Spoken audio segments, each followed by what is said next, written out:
Integralregning er det modsatte af differentialregning. Ved integralregning handler det om at integrere en funktion, hvilket er det samme som at bestemme en stamfunktion til en funktion. Inden for integralregning har man både et bestemt og et ubestemt integral. Det ubestemte integral har ingen integrationsgrænser, mens det bestemte integral har. Ved ubestemt integral handler det om at bestemme stamfunktionen igen til funktionen fx. Det vil altså sige, at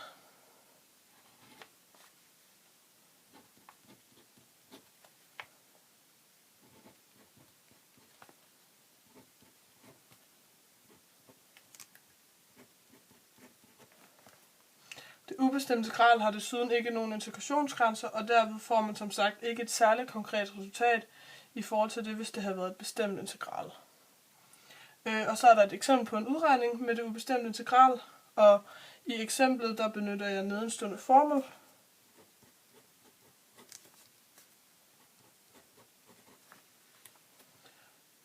Og så ønsker jeg at finde det ubestemte integral af x i anden med hensyn til x. Derfor omskriver jeg det, så det bliver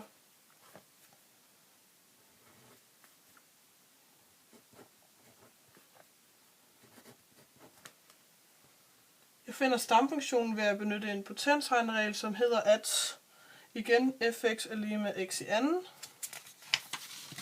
og at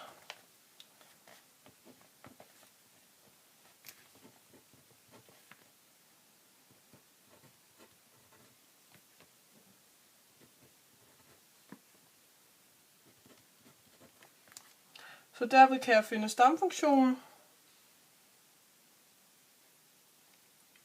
som er det her, og derved har jeg nu integreret funktionen ved hjælp af det ubestemte integral. Så er der stamfunktionen, og stamfunktioner betegnes ofte med store bogstaver, og hvis den oprindelige funktion hedder f, så altså lille f, så betegner man den stamfunktion med et stort f. Det der skal til for ligesom at gøre det en stamfunktion er, at hvis man differentierer stamfunktionen, så får man den oprindelige funktion. Så man kan med andre ord sige, at store f er en stamfunktion til f, lille f, hvis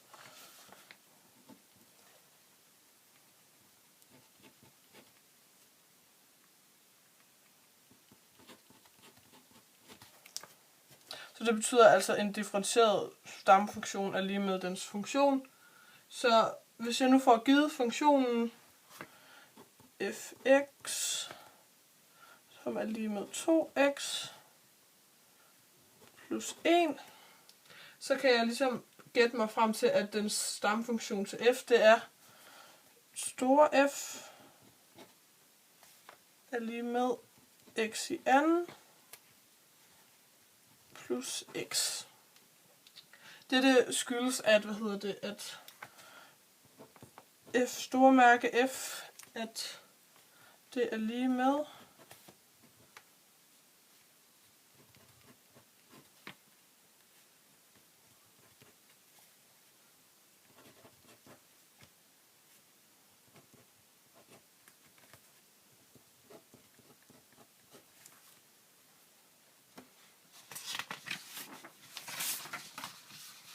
og det er jo ligesom netop det, der skulle til for, at store f var en stamfunktion til lille f. Så på samme måde kan man sige, at det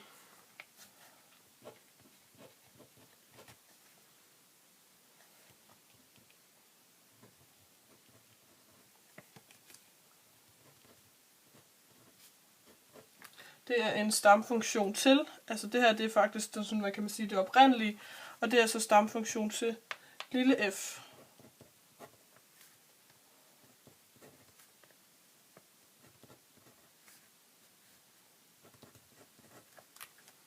Og igen, fordi at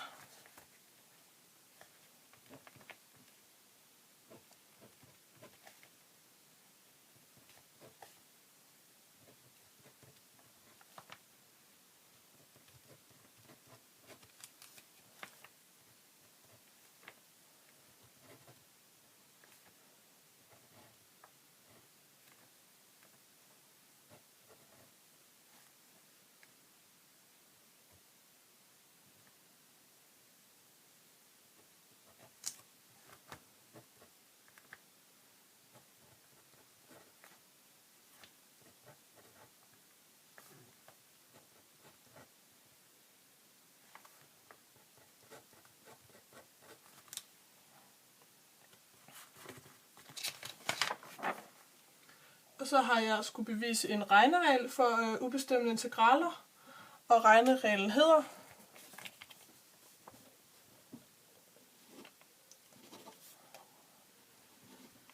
ja, det går ikke lige så godt med de der integraler der.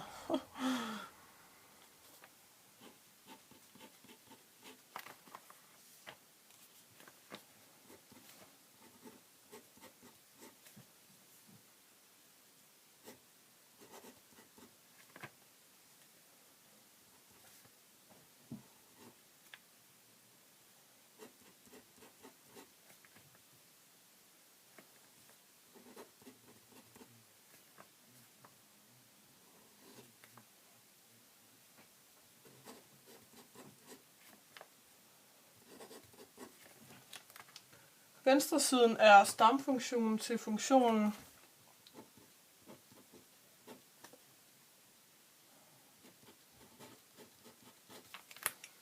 og jeg skal så vise, at det er højre siden også. Det gør jeg så ved at bruge definitionen på stamfunktion, så jeg skal altså differentiere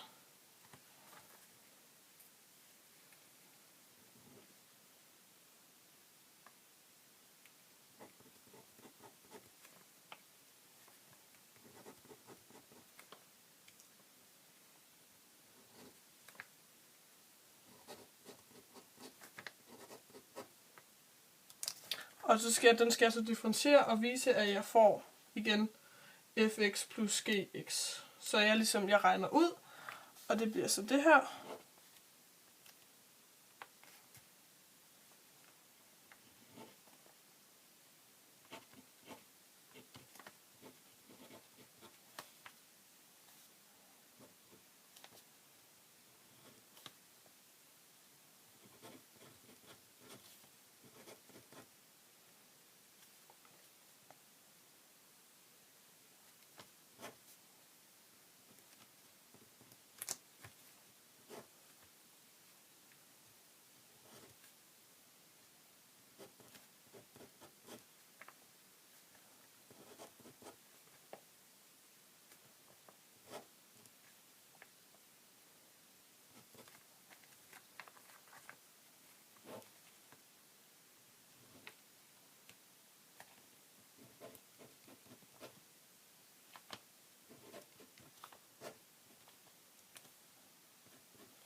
Så her har jeg ved første lighedstegn benyttet regnereglen for differentiation af en sum, og ved andet lighedstegn, at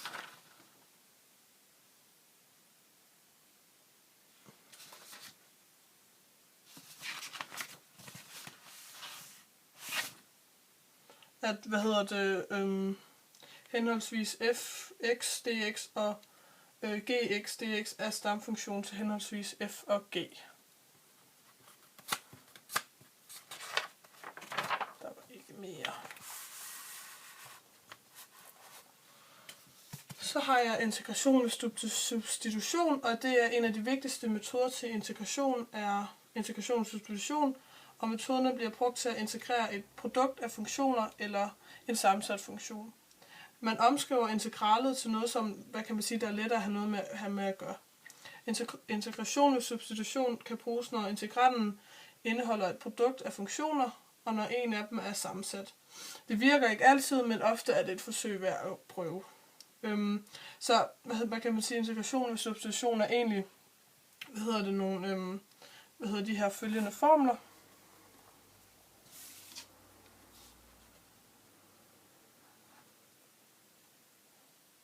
Igen, det går virkelig ikke særlig godt med det der integraltegn.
hvor så at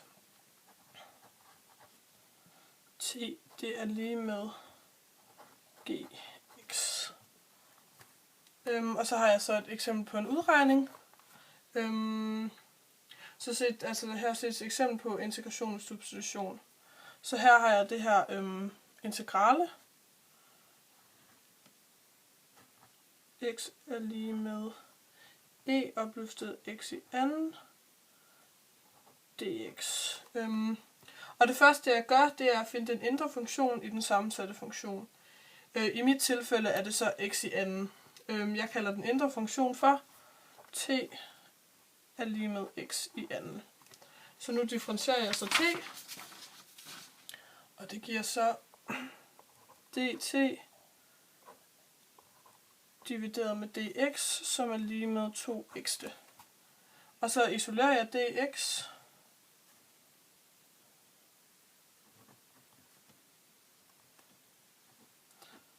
og det giver så 1 over 2x dt.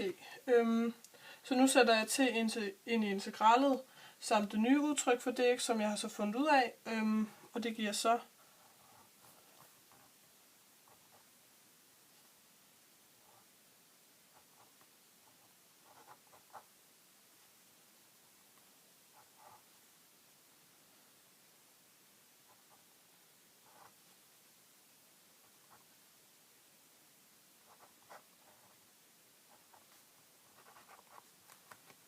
til sidst så skal jeg reducere integranden og udføre integrationen. Og det giver det her. Det var ikke særlig godt, det der sådan der.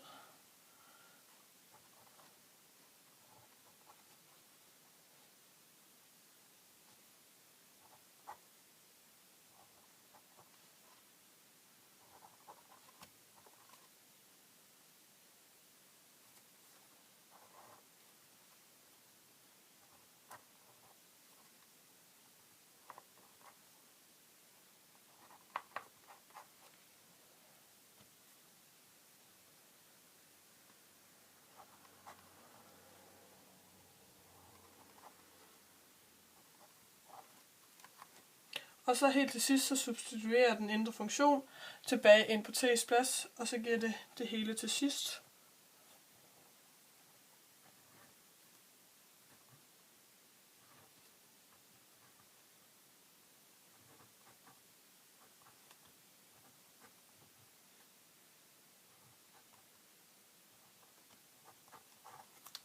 Og så har jeg så udført,